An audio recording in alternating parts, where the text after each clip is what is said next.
આ સુધી આપણે ડિસ્કોમાં ઘણા નાચ્યા બધા નવરાત્રીમાં કશે નાચ્યા હશે. આજે ગાના ગરબામાં નાચવાનું છે. કેવી રીતે નાચે આજે એક સ્ટેપ લઈને આવ્યો છું. મોય સાથે કરવાયો. પહેલા એક હાથ ઉપર ખાલી ભાઈઓ ઘડે બેનો નથી કરવાનો. મર્યાદામાં એક હાથ ઉપર, હવે બીજો હાથ ઉપર, હવે એક પગ ઉપર. અરે કરો મજા આવશે.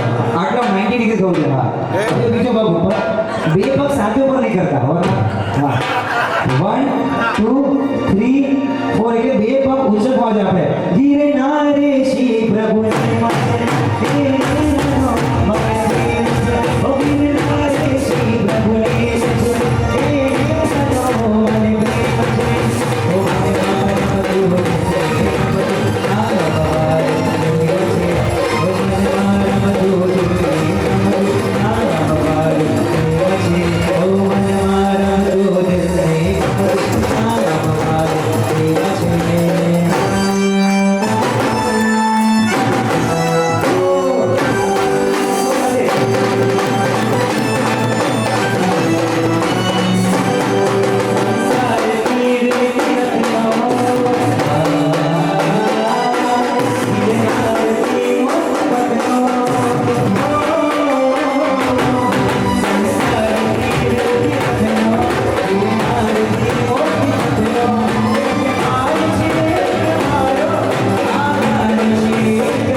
એક દત્તાત્રેયજી હતું,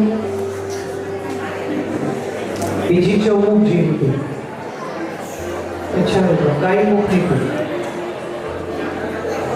ગાયમુખની ટૂંકમાં 24 ભગવાનના પગલા છે, પણ ત્યાં આપણને જવાનું પણ અલાઉડ નથી, જે આપણે જઈ બી નથી શકતા. સરસાવનની યાત્રાનો પ્રારંભ જે વચમાં આવે આપણી હતી, હવે કોઈથી કબજો કરી દીધો. દત્તાત્રેય જ્યાં મારા નિમના ભગવાન સાથે એમના બીજા બે ગણધર વરદત્ત અને નરદત્ત મોક્ષે ગયા. આ ત્રણેયના પગલા નિમ પ્રભુ સાથેના ત્યાં ઉપર છે એટલે એને દત્તાત્રેય કહેવાય. ત્યાં પણ આપણે જઈ નથી શકતા, આપણને અલાઉડ નથી. સારામાં સારું સસ્તું દેરાસર બનાવવું હોય તો કાષ્ટનું એટલે લાકડાનું. એના કરતા સારું કોઈ દેરાસર બનાવવું હોય તો પથ્થરનું. પથ્થરમાં પણ અલગ જાતની ક્વોલિટી આવે. એક સાદો પથ્થર આવે જે સ્થાનિક જગ્યાએથી મળી જાય. બીજો આરસનો આવે જે સ્થાનિક પથ્થર કરતા સારો આવે અને દેરાસર સારું દેખાય. આરસમાં અલગ ક્વોલિટી આવે. એક આવે એને ચોખ્ખો આરસ કહેવાય જેમાં એક સિંગલ પણ ડાઘ ન હોય. આરસ કરતા મોંઘું પણ એક પથ્થર છે, પણ એનાથી કોઈએ દેરાસર નથી બનાવ્યું. આપણું ઘર છે ને એમાં પણ બેનોને ખબર હશે પથ્થર ખાલી કિચનમાં વપરાયો છે. કયો પથ્થર? આખું ઘર ગ્રેનાઇટનું નથી બોલાવ્યું. કાલે જ્યારે તમે બધા યાત્રા કરવા જાઓ ને, આ છે ને મારા દાદાની ટૂંક છે. આને એક સરસ મજાનો ફોટો પાડો.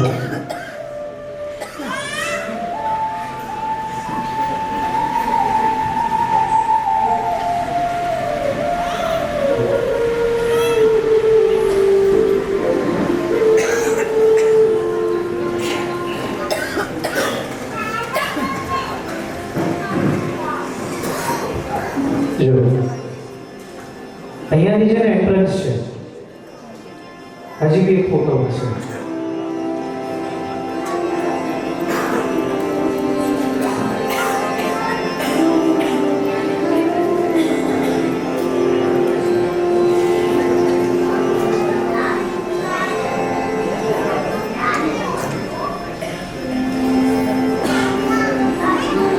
આ જે બધી ફરતી દેવીઓ છે, આ જેટલી નાની ધજાઓ દેખાય છે, આ રીતના ફરતી 58 દેવીઓ છે.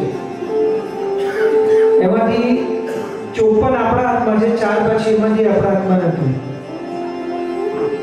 આ એન્ટ્રી જે કરો ને જેવી અહીંયાથી, એટલે રાઈટ સાઈડ થી બધી દેવીઓ શરૂ થાય, પછી આખી ફરતી દેવીઓ છે. કાલે જ્યારે જાત્રા કરો ત્યારે પહેલું કામ ઈ કરવાનું, જ્યારે તમે એન્ટ્રી કરો પછી રાઈટમાં બીજો, ત્રીજો, ચોથો થાંભલો પહેલા અડવાનો. એ અડવાનો, એને જોવાનો. એ પછી બાકીના જે થાંભલા છે, પ્રાય 5મો અને 6થો થાંભલો છે ને એમાં બે વાતે અડાશે. એક હાથે 5મો અડી શકશો, બીજા હાથે 6થો થાંભલો અડી શકશો. તમને બહુ મોટું અંતર દેખાશે. આ સરસ મજાનો ચમકતો લીસો કેમ છે, આ આટલો અધકચરો રફ અને ખરદોછડ કેમ છે? ફરક એટલે છે આ પોલિશ કર્યો છે, આ પોલિશ નથી કર્યો. જે પોલિશ કર્યો છે એને જોશો એટલે ખબર પડશે. વર્ષો પહેલા આટલી ઊંચાઈએ મારા પૂર્વજોએ એટલે બાપ દાદાએ આ આખું દેરાસર, આ જે થાંભલો દેખાય છે ને, આ આખું દેરાસર ગ્રે કલરના ગ્રેનાઇટથી બનાવેલું છે. અમાસની મધ્યરાત્રિએ જ્યારે આ ભરત ક્ષેત્રમાં રહેલી પૃથ્વી લોક ઉપર ચંદ્રમાનો શેષ માત્ર પણ પ્રકાશ પડતો નથી, તારાઓનો પ્રકાશ સક્ષમ નથી કે આ ધરતી ઉપર અજવાળું કરી શકે, આ મધ્યરાત્રિ અમાસની ઘોર અંધારની અંદર દેવલોકમાં રહેલા દેવો જ્યારે ભરત ક્ષેત્રમાં નજર કરે ત્યારે આખા ભરત ક્ષેત્રમાં એકમાત્ર જિનાલયના લોકોને દર્શન થાય. અને એ જિનાલય એટલે મારા નિમના દાદાનું આંગણ. અંધકારમાં પણ આ ગ્રેનાઇટ ચમકે છે. ભારત તો આખું દેરાસર પોલિશ કરીને રાખી શકતા હતા, પણ પોલિશ કરવા માટે થઈને લગભગ 6 થી 8 વર્ષનો સમયગાળો લાગી જાય એટલું મોટું રૂપ છે. અને એ પોલિશ કર્યા પછી એની લાઈફ 1 થી 2 જ વર્ષ. ત્રણ ઋતુ, શિયાળો, ઉનાળો અને ચોમાસું, સમર, વિન્ટર અને રેની સીઝન. આ ત્રણ સીઝનની ઉપરની જે હવા છે અને ત્યાં જે રેતીઓ ઉડે છે, જે ધૂળ માટી ઉડે, એ આખા શિખર અને ટૂંક ઉપર જામી ગઈ, ના થરના થર. એ જામી જાય છે એટલે વારંવાર પોલિશ કરવું શક્ય નથી, એટલે એઝ ઇટ ઇઝ રહેવા દીધું. આ તો આપણને ભૂલાઈ ન જાય ને આપણું વિરાસત, એટલે આ ત્રણ થાંભલા પોલિશ કરી એટલે આપણને ખ્યાલ આવે કે મૂળ દેરાસર આપણા પૂર્વજોએ બાપ દાદાએ આટલી ઊંચાઈએ આખું ગ્રેનાઇટનું બનાવ્યું. અલગ અલગ નામથી આ તીરથ ઓળખાય. 14 ટૂંકમાં કુમારપાળ મહારાજાની ટૂંક છે, વસ્તુપાલ તેજપાલની, સંગ્રામ સોનીની, મેરકવાસીની, ગુમાસ્તાની, ચંદ્રપ્રભુ સ્વામી, ચૌમુખજી, રહનેમીની ટૂંક. આ 14 ટૂંક પાછળ એક ઇતિહાસ છે કે કયા સંજોગોમાં અને કઈ ઘટનાઓ ઘટી એટલે આ ટૂંકો બનાવવામાં આવી. દરેક ટૂંકની અંદર જે મૂળ નાયક ભગવાન બિરાજ્યા છે એની પાછળ પણ એક ઇતિહાસ છે. કુમારપાળ મહારાજાની ટૂંકમાં પાર્શ્વનાથ ભગવાન છે, તો સંપ્રતિ મહારાજાની ટૂંકમાં નિમનાથ ભગવાન છે. મૂળ ભગવાન ઉપર જ્યારે ઓપ એટલે લેપનું કામ ચાલતું હોય ત્યારે યાત્રિકોને જે પણ ચડાવવાથી પક્ષાળથી માંડીને બધી ક્રિયા એ સંપ્રતિ મહારાજાની ટૂંકમાં કરવામાં આવે છે, કારણ કે ત્યાં નિમનાથ પ્રભુ છે. નહોતું છતાં પણ એક સિંગલ દેરાસર બનાવ્યું ચંદ્રપ્રભુ સ્વામીની ટૂંકનું, અને આખી ટૂંકમાં એક જ ભગવાન છે ચંદ્રપ્રભુ સ્વામી, બીજા એક પણ ભગવાન સાથે નથી. સફેદ શિખર યાત્રા કરવા જાય ત્યારે કઈ બે ટૂંક સૌથી ઊંચી ગણાય? પારસનાથ અને બરાબર કાળ ક્ષેત્ર દ્રવ્ય ભાવ શરૂઆતમાં જે વાત કરીને તે કાળ એને તે સમયે અષ્ટાપદ હતું ને હવે નથી. તે કાળે ને તે સમયે 21,000 વર્ષ ચાલનારા શાસનમાં કોઈ કાળ એવું પણ આવશે જ્યારે સફેદ શિખર કદાચ હશે અને કોઈ કારણે નહીં પણ. તે સમયે કલ્યાણકોની ભૂમિની યાત્રા જો શક્ય ન હોય અને પ્રભુના કલ્યાણકની યાત્રા કરવા માટે યાત્રિકોને આવવું હોય તો બધા જ ભગવાનના પગલા હોવા કે પ્રતિમા હોવી જરૂરી છે. અને તે સમયે જો સફેદ શિખર ન જઈ શકે તો શત્રુંજય ગિરનાર શાશ્વત છે. આ 12 માસ દરેક કાળમાં દરેક આરામમાં આની યાત્રાને ક્યારેય કોઈ તકલીફ મોટી પડતી નથી. નાના મોટા ઓલા આવે એ નિવારણ દેવી સહાયથી થઈ જાય છે, પણ અલુપ્ત થઈ જવાનો ભ્રમ કે ભય નથી. અને એટલે અગર સફેદ શિખર નહીં હોય તો જે ગિરનારની યાત્રા કરે એમાં 14 ટૂંકમાં ચંદ્રપ્રભુ સ્વામી એટલે મૂક્યા કે એની યાત્રા થાય. કુમારપાળ મહારાજાએ મૂળના પાર્શ્વનાથ એટલે બેસાડ્યા કે એની યાત્રા થાય. એ સાથેની બાકીની બધી ટૂંક એની અંદર અલગ અલગ પરમાત્મા મૂળ નાયક તરીકે બિરાજ્યા છે. એટલે સફેદ શિખર જો ન જઈ શકે તો આ તીર્થની યાત્રા કરવાથી એ તીર્થ યાત્રાનો લાભ ભવિષ્યની પેઢી વંચિત ન રહી જાય ને, એટલે આ ટૂંકો અહીંયા નિર્માણ કરવામાં આવ્યું. હવે નેક્સ્ટ આની 3 પ્રદક્ષિણા આપીને ત્યારે બરાબર પાછળના ભાગમાં આદેશ્વર ભગવાનની દેરાસર છે. એ ટૂંક નથી કોઈ. શિખરને અડીને એક બીજું શિખર છે, જોઈ લો. પેલા છે ને પ્રવેશ અહીંયાથી થતો, એટલે દાદાને બેસાડવા માટે રત્નાસર અહીંયાથી લઈ ગયા હતા, પણ બાજુમાં મુકાઈ ગયા એટલે પછી અહીંયાથી બંધ કરવું પડ્યું. આ શિખરને અડીને એક આ શિખર છે. આ દેરાસર અહીંયા શું કામ મૂક્યો? એમાં મૂળનાયક ભગવાન આદેશ્વર ભગવાન છે. એ શા માટે અહીંયા મૂક્યા છે એ પાઠ ટૂંકમાં આપણે કહીશું કે આનો મહિમા અને દેરાસર અહીંયા શું કામ મૂકાયેલું છે. આ તીરથની હારે ઇતિહાસે 28 અલગ અલગ યશોગાથા લખી છે, જેમાંની 3 પ્રચલિત છે. બાકી સમયે આપણે જો વાંચશું તો બધી જ ગાથાઓ ખબર પડશે. આ તીરથને નવકર્ણ વિહાર પ્રાસાદના નામે પણ ઓળખવામાં આવે છે, અને રૈવંતગીરી ઉજ્જૈનગીરીના નામે પણ ઓળખવામાં આવે છે. જ્યાં પેથળ શાહ અને ઝાંઝર શાહના 2 વડિયા રથદાર આ જય જય ગરબો ગીતના જે શબ્દ છે ને એ આ તીર્થ ઉપર થયેલા ઇતિહાસોનું વર્ણન છે. અહીંયા બેઠેલા તમને અને મને બધાને ખબર છે સજ્જન મંત્રીએ આનો જીર્ણોદ્ધાર કરાવેલો છે. સજ્જન મંત્રી એટલે સિદ્ધરાજ જયસિંહના મંત્રી. પાટણના નરેશ હતા સિદ્ધરાજ જયસિંહ. એ દિલ્હી જીત્યા હતા અને ત્યારે નિયમ એવો હતો જે દિલ્હી જીતે ને આખા ભારત ઉપર એનું રાજ્ય ચાલે. દરેક રાજાએ એનો સંપર્ક કરવો પડે. પણ પોતે પાટણમાં રહેતા ને એટલે એ પોતે પાછા પાટણ આવીને બસ્યા અને આખો વહીવટ પાટણથી સંભાળતા. વંથલીમાં તે વખતે સજ્જન નામના મંત્રીશ્વર હતા. એ વખતના ગુજરાતના કર મંત્રી એટલે ફાઇનાન્સ મિનિસ્ટર મહેસૂલ મંત્રી સજ્જન મંત્રીને બનાવ્યા હતા. ગુજરાતમાંથી કયા ધંધામાં કઈ વસ્તુમાં કેટલો ટેક્સ લેવો એ નક્કી કરતા. જૂનાગઢ ત્યારે રાજધાનીમાં ગણાતું. વંથલી એટલે જૂનાગઢથી 30 કિલોમીટરે આવેલું ગામ મૂળ નાયક ભગવાન શીતલનાથ સ્વામી જે પ્રાચીન હતું. સજ્જન મંત્રી વંથલીથી જૂનાગઢ આવે કારણ કે મંત્રી હતા.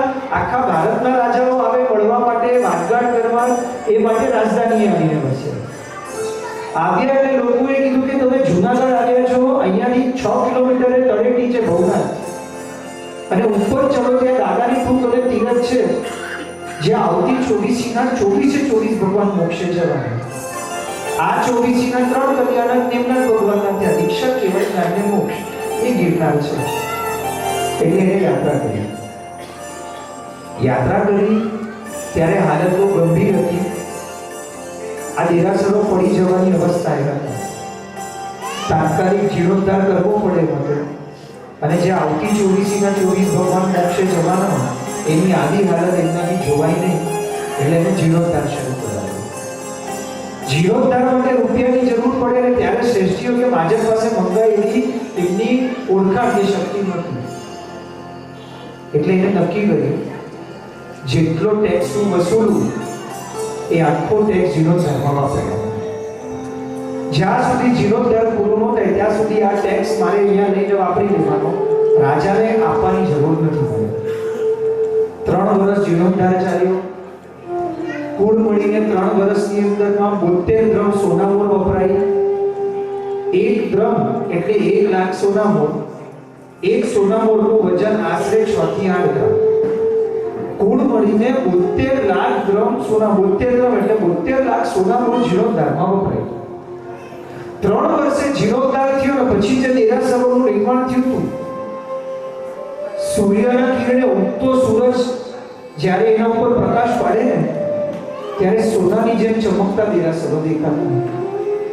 લહેરાતી એ ધજા ઉપર રહેલી એ ઘંટડીઓ, એનો મધુર નાદ અને લોકોના હૃદયમાં જે આનંદની અભિવ્યક્તિઓ થઈ અને આખા જૂનાગઢની અંદર આજુબાજુના ગામોમાં આ વાતો ફેલાઈ કે 3 વર્ષની રકમથી જીર્ણોદ્ધાર છે અને સરસ મજાનું નિર્માણ થયું છે.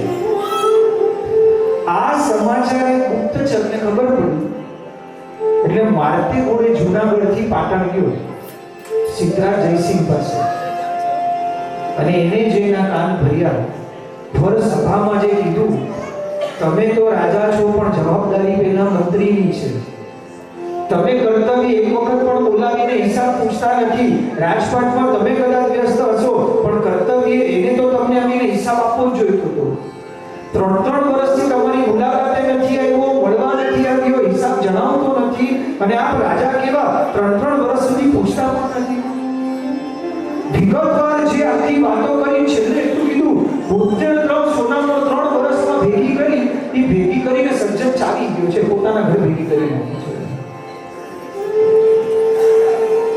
સિદ્ધરાજે જ્યારે ભર સભામાં સાંભળ્યું એટલા ક્રોધિત થયા ને લાગી આવી વાત સાચી છે. હું રાજા છું, પેલો તો મારો કર્મચારી જેવા મંત્રી છે, એનું ફરજ છે આવીને હિસાબ દેવાનો.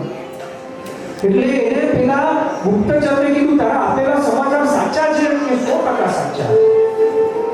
બસ તો હવે નક્કી છે, જો તે કીધું એ સાચું પડ્યું ને તો સજ્જનને સજાએ મોત ત્યારે ને ત્યારે ફરમાન લખાતું અને જો તે કીધું ખોટું પડ્યું ને તો પરિણામે તને સજા.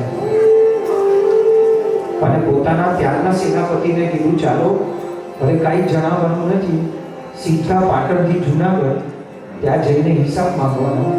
અને હિસાબ ન મળે તો ભર ચોકમાં લોકોની વચ્ચે એને લટકાવીશ, એટલે આખા ભારતમાં અન્ય મંત્રીઓને ખબર પડી જાય એવો પાઠ ભણાવવો છે. હવે કોઈ આવું કામ ક્યારે પણ કરશે નહીં. અને આપણે કઈ સારું કરીએ ને લક્ષ્મીનારાયણ, એટલે નિયમ છે, કોઈને તો પૂછીએ આપણે, કોકને તો ના જ પૂછીએ. પણ કુદરતનો એક નિયમ એવો છે, તમે જો કોઈક વસ્તુ સારી કરો ને સારા ભાવથી, કોઈ સહાય કરે કે ન કરે, કુદરત તમને સહાય કરે છે. એક ગુપ્તચરે આ સમાચાર આપ્યા તો એ સભામાં સજ્જનનો પરિચિત રહેલો વ્યક્તિ મારતા ઘોડે ગયો વંથલી સીધો. વંથલી ન મળ્યા એટલે જુનાગઢ પહોંચીને જુનાગઢમાં આવીને કીધું અઠવાડિયાનો સમય છે, અઠવાડિયાની અંદર સિદ્ધરાજ જયસિંહ અહીંયા આવે છે, તમારું મોતનું ફરમાન લઈને આખી સભામાં તેની ઘટના ઘટીએ કીધી અને ખાલી એટલું કીધું એક અઠવાડિયું છે, ગમે તે રીતના 72 લાખ સોનામોર તમે ભેગી કરી લો, 72 લાખ સોનામોર જો ભેગી કરીને એને આપી દેશો ને તો તમને માફ કરી દેશે. તો સાચું બોલ, અહીંયા બેઠા આપણને કપિલભાઈ સુરેશભાઈને ખબર પડે કે અઠવાડિયા પછી મારા ધંધા ઉપર ઇન્કમ ટેક્સની રેડ આવવાની છે, તો વોટ્સએપ ઉપર આપણા નામની કન્ફર્મ નોટિસ મોકલાય અને કન્ફર્મ ન્યૂઝ હોય, શું કરશું આપણે? વરઘોડો આવવાનો છે એ આપણને ખબર પડે તો આપણે શું કરશું સુરેશભાઈ?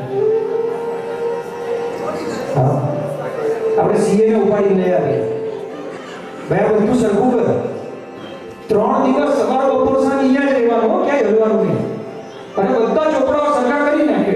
પછી એમ કે મારા કરતા 2 મોટાને દેખાડી દો, બીજા 2 મોટાને દેખાડી દઈએ, એ એક્સપર્ટ પણ એમ કે એક સિંગલ ભૂલ નથી, અને અઠવાડિયા પછી આગળ વરઘોડો તો આપણને હોય ચિંતા ખબર છે, બહુ બહુ તો કદાચ કાગ આ જેટલું નીકળ્યું, બાકી અહીંયા સજ્જને પણ એ જ કર્યું. મહાજનને ભેગા કર્યા, પંચ બોલાવ્યું, આખી વાત કરીને ખાલી એટલું કીધું 72 ગ્રામ સોનામોર એક અઠવાડિયામાં ભેગી કરીને આપવાની છે.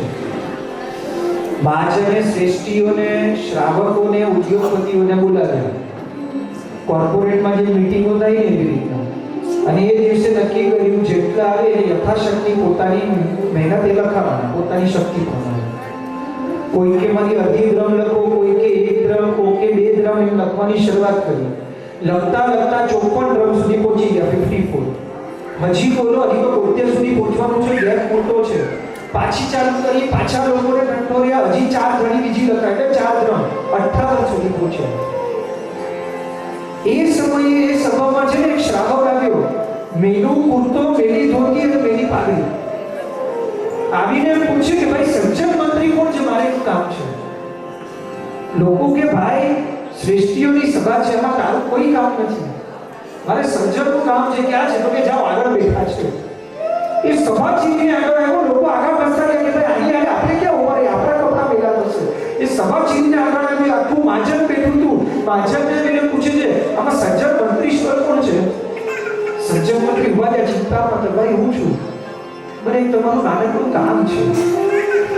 ભાઈ બહુ અગત્યનું, તમે તો અઠવાડિયા પછી મળજો ને, અત્યારે ગિરનાર માટેની આ સભા બેઠી છે ને એનું કામ ચાલી ગયું છે, હું એના જ માટે આવ્યો છું. બોલો ભાઈ શું કામ છે?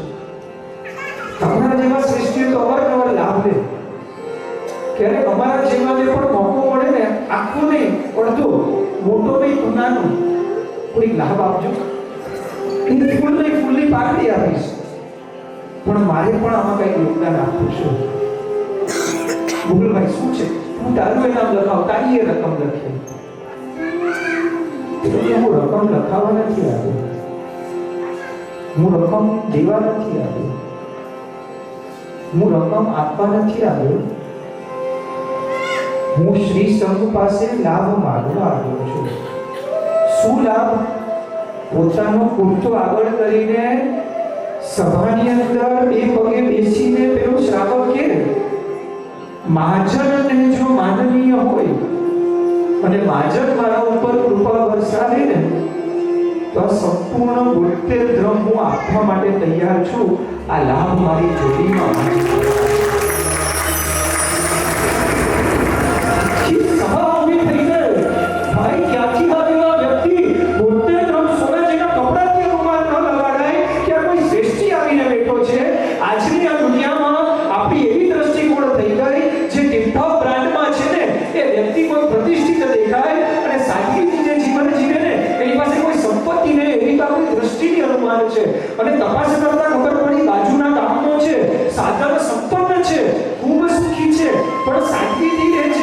પેલા તો ચિંતામાં હતા ને ચિંતામાં થઈ ગયા.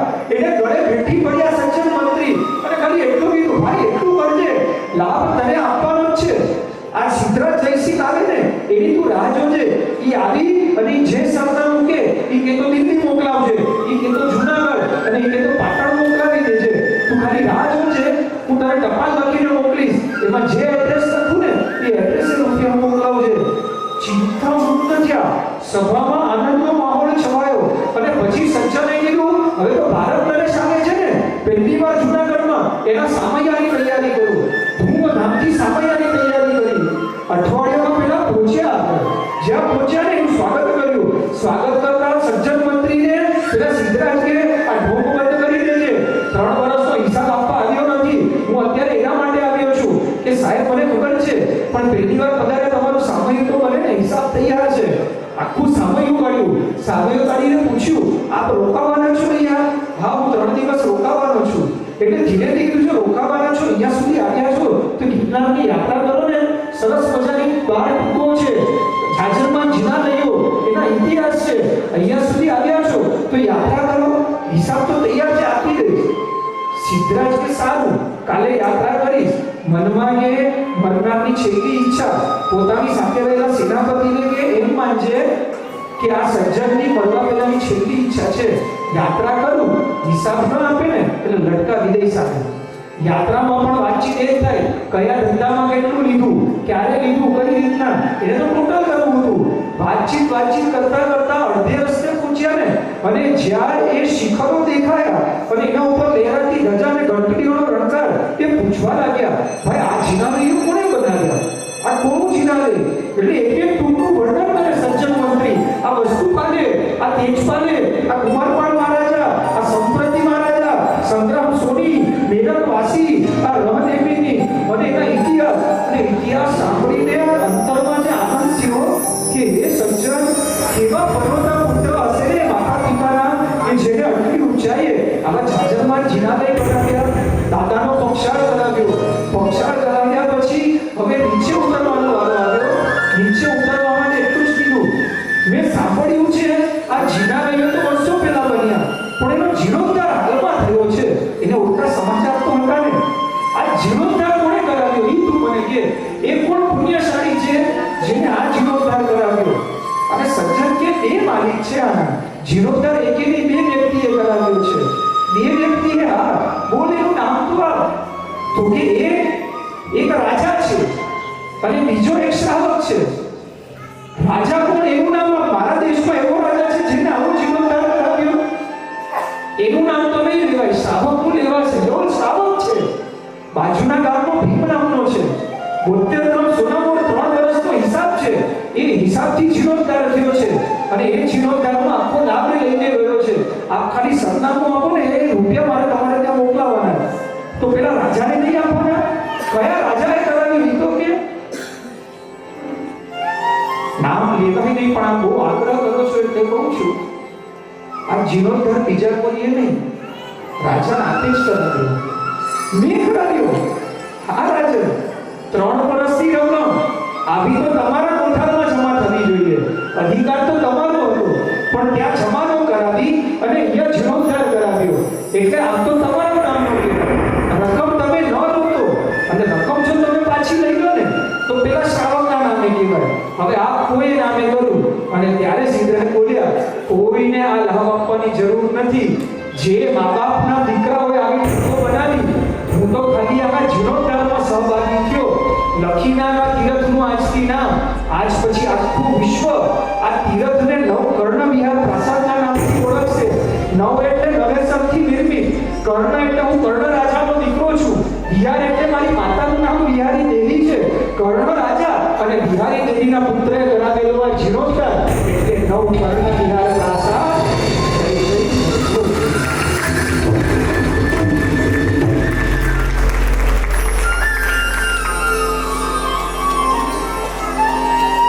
આનંદે તો ફરિયા પાટણ.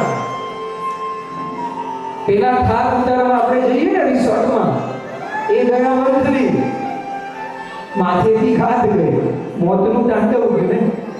લાભે લઈ લીધો, હિસાબે મળી ગયો. અને ગામમાં સમાચાર આવ્યા અને એ ઉડતા ઉડતા સમાચાર પેલા ભીમા શ્રાવકને પહોંચ્યા. લાભ તો રાજા લઈ ગયા. હાથીઓ પોતાના ઘોડા ઉપર બેસીને જૂનાગઢ. ખબર પડી કે મંત્રીશ્વર તો ગયા છે, હવે મંત્રી એટલે ગયો માતા ગુણે મંત્રી. અને ત્યાં જઈને ખાલી એટલું જ કીધું, તે તો લાભ માગ્યો હતો, શ્રી સંઘે માજને આપ્યો હતો, પછી અધિકાર કોણે આપ્યો કે આપેલો લાભ પાછો કોઈને તમે દઈ દીધો? મને નથી ખબર. મારા માટે તો આ રકમ ગિરનાર માટે લખાયેલી છે. હવે મારા ઘરમાં એ રકમ હું નહીં રાખું, હું તમને મોકલાવી દઈશ. નક્કી તમારે કરવાનું. પેલા સમજાવે એ સત્તા છે, એના સામે શાણપણ નકામું છે. રાજાએ લઈ લીધું, આપણે કાંઈ કરી શકીએ એમ નથી. પેલો સાંભળવા તૈયાર ન થાય. મને કાંઈ જ ખબર નથી, રકમ હવે તમારે રાખવાની છે. પોતાના ઘરે ગયો. બીજા દિવસે બળદગાડા બોલાવ્યા, એના ઉપર પટારા મૂક્યા. પટારામાં સોના મોર લાવ્યા. 3 કિલોમીટર લાંબો વરઘોડો, 73 એટલે 72 લાખ સોના મોર ભર્યા. અને આખો વરઘોડો મોકલ્યો મંત્રી સજ્જનની હવેલીએ. ભારતના નરેશનો કર મંત્રી માથે હાથ દઈને બેઠો કે આ સંપત્તિનું કરવું તો કરવાનું શું? માજનની પાછી સભા બેસાડી અને માજનને કીધું, તમે આ ઉપાય બતાવો. ગિરનારમાં વપરાવી જોઈએ, કારણ કે ગિરનારના નામે આપીને ગયો છે. અને ત્યારે માજને રસ્તો કાઢ્યો કે આટલી રકમની તો છે ને એક ટૂંકનું નિર્માણ થઈ શકે. આખી એક ટૂંક બનાવાય. સારું, તો ટૂંકનું નિર્માણ કરો. એટલે આખી ટૂંક નિર્માણ કરાવી. 6 વર્ષે ટૂંક પૂરી થઈ. અને જ્યારે આખી ટૂંક પૂરી થઈ ને ત્યારે પેલા ભીમાની પાસે જઈને માજર કહે છે, તારા રૂપિયા આખી ટૂંક બનાવી છે, હવે બોલ આ ટૂંકને શું નામ આપવાનું? અને ત્યારે પેલો હસતા હસતા જવાબ આપે, અનામી બનવાની દુનિયામાં કયું નામ તમે પૂછવા આવો છો? સરનામું ક્યાંક ખોટું તમારું થઈ ગયું હશે, બાકી ખાલી એટલું યાદ રાખજો, શાસને આપેલી સંપત્તિ છે, મેં શાસનને પાછી આપી છે. શાસન સિવાય આમાં બીજું કોઈનું નામ ન આવે. મારા પ્રભુએ મને આપ્યું અને મેં તો પ્રભુના નામે પાછું આપ્યું છે. તમને કયું નામ પૂછવા અને આવ્યા છો ભાઈઓ? પેલો કે ભાઈ તારા રૂપે બનાવ્યું છું, તું કે નામ મેં જમણા હાથે કરેલું ડાબા હાથે નથી ખબર પડવા દીધી. મારા સચ્ચા દીકરાને મેં નથી કીધું કે મિલકતમાંથી 73 સોના પર મેં આપી દીધી છે. પછી તમે શું નામ પૂછવા આવ્યા છો? કોઈ નામ નહીં, મારા પ્રભુનું નામ છે, પ્રભુના નામે જ રહેશે. આ ટૂંક ઉપર કોઈનું નામ નહીં આવે. ભગવાનના નામે આખી ટૂંક તમે લખી નાખજો.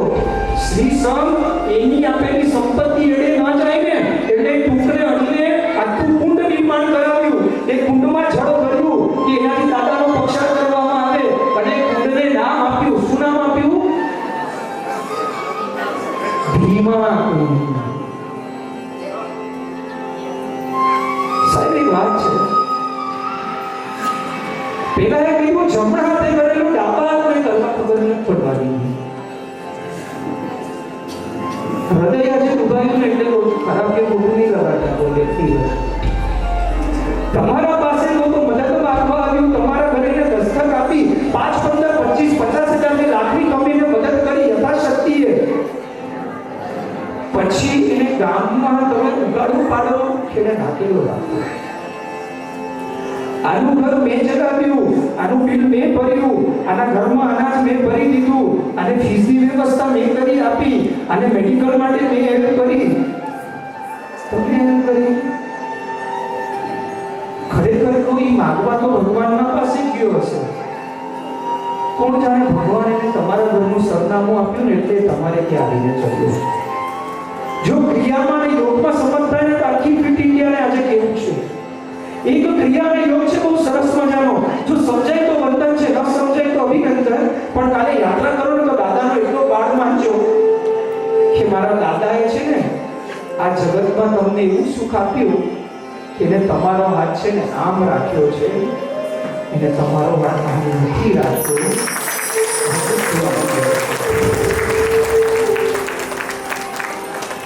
મારા બહુ સાધારણ રીતે ઉગાડો પડું. મને તો દાદાએ આપ્યું ને મેં એને આપ્યું છે. આપ્યા પછી તો ભૂલી જવાનું હોય. આપેલી રકમથી મને ફરક બી ન પડ્યો, મારા ઘરમાં ટોટોય નથી પડી ગયો. હું શું એને ઉગાડો પાડું કે એની પાસે ઉઘરાણી કરું? આપી જાય તો પાછું ક્યાં સુકૃતમાં વાપરી લઈ, અને ન આપે તો એ તો સચવાઈ ગયું ને. કેટલી મનોદશાથી આવ્યો હશે તમારે ત્યાં. હું પૂછીશ કે સામે પ્રશ્ન કરશે, હું જવાબ આપીશ, એને ગળે ઉતરશે કે નહીં? હું માગું છું, એ માગ્યા પછી એ નહીં આપ્યા ને ગામમાં મારી વાત કરશે તો, આપ્યા પછી મારી ગામને વાત કરશે તો મારું સમાજમાં એવું ભારે પડી જશે, સમાજમાં વધારે પડી છે. બધા 73 ગ્રામ સોનામાં આપ્યું છતાંય નામ ના લીધું. આપણે યાર આવું ન ગણાય છે.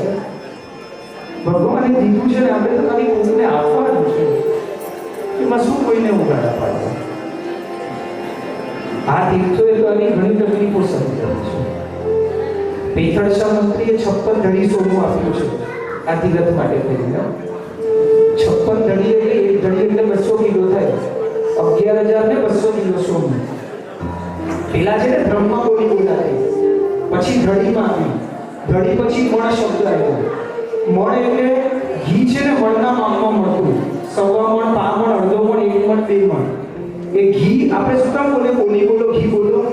કારણ કે ત્યારે એની પરંપરા હતી. દરેકે પોતાના દેરાસરમાં કર્તવ્ય ફેર પોતાના ઘરેથી દાદાના દીવા માટે ઘી મોકલવાનું.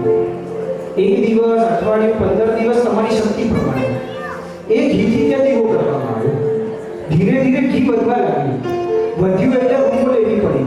પછી તો એમાં છલકાવા લાગ્યું એટલું બધું કે વર્ષોના વર્ષો સુધી પૂરું ન થાય એટલું ઘી આપી ગયું.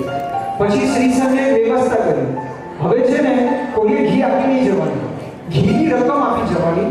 આ ઘી પૂરું થશે ને પછી એ રકમથી બીજું ઘી લેશું અને જરૂર પડે ત્યારે દીવામાં વાપરશું. બાકી અઢી કે 5 રૂપિયામાં કોઈ 1 મણ ઘી આપે આજની તારીખમાં? કોઈ આપે કિલો ઘી, મણ ઘી 2.5 રૂપિયામાં, 5 રૂપિયામાં? આ તો ત્યારે વ્યવસ્થા હતી. ત્યારે મણ છે ને ઘી 2.5 રૂપિયામાં મળતું, એટલે 2.5, 1.25, 5 તે સમયે તે કાળે. એટલે મણમાં બોલાય કે બોલો ઘી બોલો, બોલી બોલો, કેટલા મણ, એ જેટલા મણ બોલો ને એટલા રૂપિયા. આ પરંપરા. 56 ધડી સોનું જ્યારે આપ્યું ને સાહેબ, એનો ઇતિહાસ છે સરસ મજાનો. સુકૃત સાગર પેથળ છે, જય જય ગરુ ગિરનારમાં છે ને એને આખું પદ છે, જ્યાં પેથળ શાને ઝાંઝર શાના 2 બળિયા હતા. આ શબ્દો વાપર્યો છે. 2 બળિયા એટલે એક બાજુ છે ને દિલ્હીના પૂરણ શેઠ સંઘ લઈને આવ્યા હતા દિગંબર સંપ્રદાય, બીજી બાજુ માંડવગઢના મંત્રી પેથળશા હતા, એ પણ સંઘ લઈને આવ્યા હતા શ્વેતાંબર સંપ્રદાય. તે વખતે પરંપરા એવી હતી, સંઘપતિ ઉપર જાય, દાદાને ધજા ચડાવે અને પછી સંઘ માપે. એ ધજા ચડાવવા માટે થઈને ઝઘડો ઉભો થયો. પેલા કે ધજા અમે ચડાવશું અને પછી કોઈએ ચડાવવાની નહીં. આગે આપણે વારાફરતી વાળા પેલા અમે ચડાવીએ, ઉતારીને તમે તમારી ચડાવો. એ કે અમારી ધજા જશે, કોઈએ ઉતારવાની નથી. આ પરંપરા તો આજે પણ તીર્થોમાં છે. જે શત્રુંજય સંઘ લઈને જાય પોતાની ધજા ચડાવે, સંપત્તિ અને સંઘ માર્પે. હવે ઝઘડાનું સમાધાન શું? રાજા પાસે ગયા. રાજાએ કીધું કે સૌથી વધારે સોનું આપે ને આ તીરથની. 8 દિવસની ચાલેલી સભા, અત્યારે સમય નથી એની વાત કરવાની. પેલાએ આખો સંપ્રદાય ભેગો કર્યો હતો દિલ્હીમાંથી અને બધાની રકમ લખી. ટોટલ 44 ધડી સોનું હતું એના પાસે. પેથળશા મંત્રીએ દીકરા ઝાંઝરશાને બોલાવ્યો.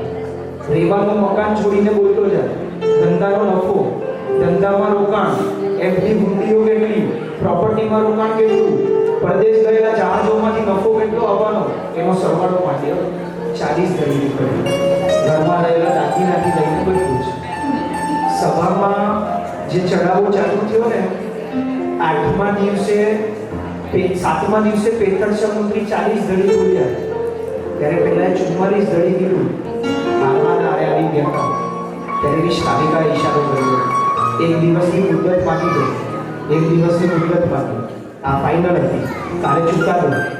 પોતાના બદવામાં રહેલી એક કાગળ કાઢીને શ્રાવિકાએ આપ્યો. એમાં આખી યાદી લખેલી. શ્રાવિકા પાસે પડેલો દાગીનો. કેટલો દાગીનો નીકળ્યો? 16 ધડી. 40 ધડી ઓલા પાસે, બીજી 16 ધડી. શ્રાવિકા કીધું તીર્થ માટે વાપરી લેજો. બીજા દિવસે જ્યારે ચડાવો ચાલુ થયો ને, ત્યારે પૂછ્યું બોલો 44 થી વધારે છે? અને ત્યારે પેથળશા મંત્રી બોલ્યા, હું એકલો આખા શ્વેતાંબર સંપ્રદાય વતી 56 ધડી સોનું આપવા તૈયાર છું. આ તીરથ અમારા પાડે આવે એના માટે થયું. સામેવાળાએ હથિયાર મૂક્યા અને તીર્થ શ્વેતાંબરના પાડે આવ્યું. રાજાએ ભંડારીને બોલાવીને કહી દીધું, આ સોનું આવે ને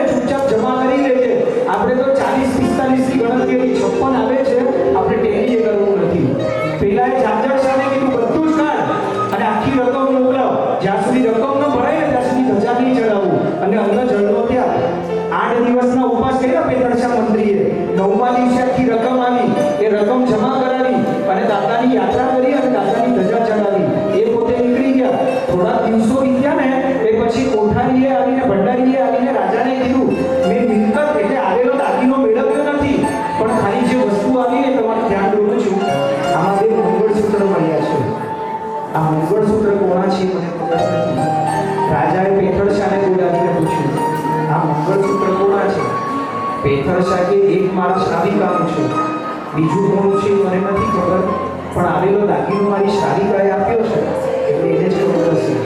એની શ્રાવિકાને બોલાવી. એ સભામાં રાજાએ પોતાની પટરાણી અને બધી મહારાણીઓને બેસાડી વિવેકથી પૂછ્યું, આ બે મંગળસૂત્ર અમારે ન લેવાય, આ તમે રાખી લો, પણ એટલું તો આ કોના છે? શ્રાવિકા કે એક મારું છે અને એક મારા દીકરા જાંજર શાહની બહુ માટેનું છે, તો પછી તમને આ પાછું કેમ આપ્યું? અને ત્યારે શ્રાવિકાએ જે જવાબ આપ્યો ને એ દરેક શ્રાવિકાએ હૃદયમાં લઈ જવા જેવું છે. એની શ્રાવિકા કે પુરુષ જીવતો હોય ને એ સ્ત્રીનું સૌભાગ્ય છે કે આ અખંડ છે, પણ આબરૂ જીવતી રહે ને એ પુરુષનું સૌભાગ્ય છે. સ્ત્રી કરતા પુરુષનું સૌભાગ્ય વધારે કિંમતી છે. અને મને સંપૂર્ણ વિશ્વાસ હતો તીર્થ ઉપર આવેલા અમંગળ આ મંગળસૂત્ર નિવારશે અને આ તીર્થ ફરીથી શ્વેતાંબર સંપ્રદાયના પારણા આવશે. એ તોડે છે એ તમારા ને મારા માટે તોડે છે. જગતની ચોકમાં જ્યારે કામના નામે પગલું મૂકે છે ને એ તમને અને મને સુખ સુવિધા આપવા માટે નીકળે છે. અને એટલે જ પેઢી મારી દરેક માતાઓને આજે કીધું છે થઈ શકે ગર્ભના તો એ ક્યારેક ભરેલું પગલું ઊંધું પડે અને નફોની જગ્યાએ નુકસાની થાય અને મિલકત કાઢવાનો વારો આવે ત્યારે તમારી ભૂમિકા શું આ એનો જીવને જાગતો રાખો. ખાલી પાછળનો વાદો કરે છે.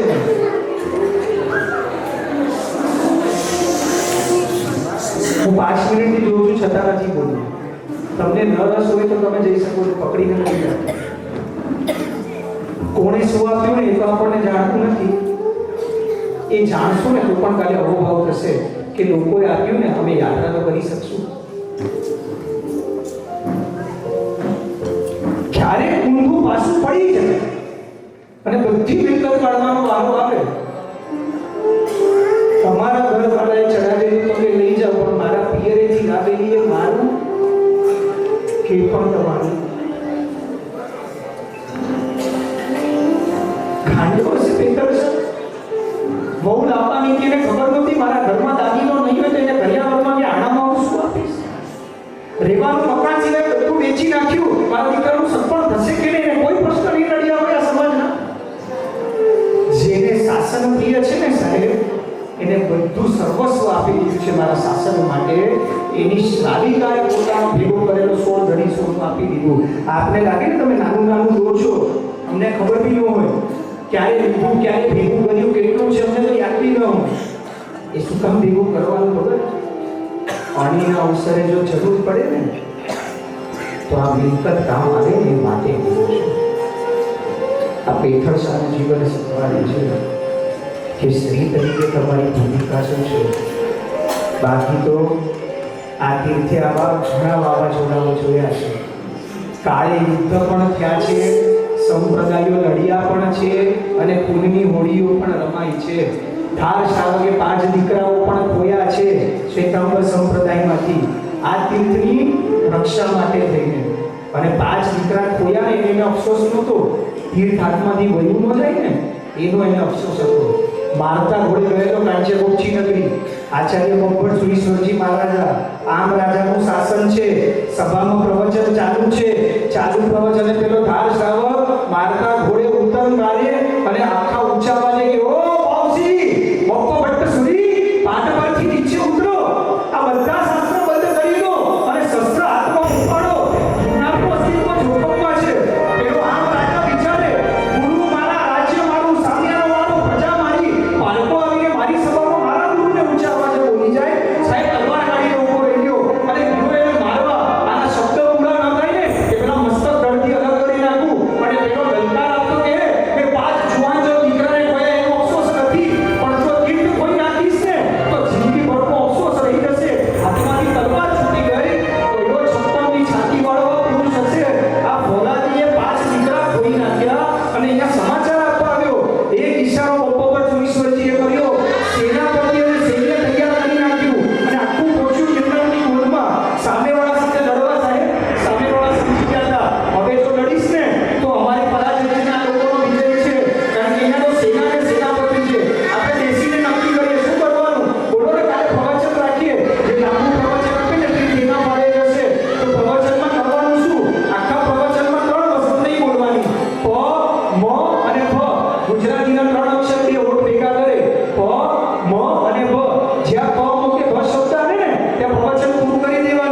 ચોખાની પેસ્ટ કરી બંને આચાર્ય ભગવાનના હોઠના ઉપરના ભાગે લગાડી જ્યાં નીચે સફેદ રંગ આવે તે ઓળ ભેગા થઈ જાય ને ત્યાં પ્રવચન પૂરું કરી દેવાનું.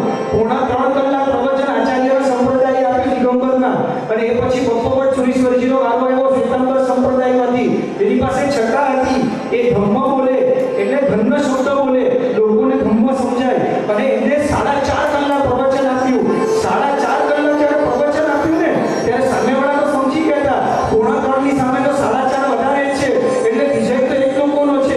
પણ આખું પ્રવચન પૂરું થયું ને પછી એક શ્લોક બોલ્યા. આ શ્લોકમાં પમ કે ભ શબ્દ ક્યારે આવે છે ને એ જોજો. બપ્પોવટ શ્રીશ્વરજી મહારાજા આખું પ્રવચન પૂરું કરતા છેલ્લે એટલું બોલ્યા, ઉજ્જિત સેલસિહ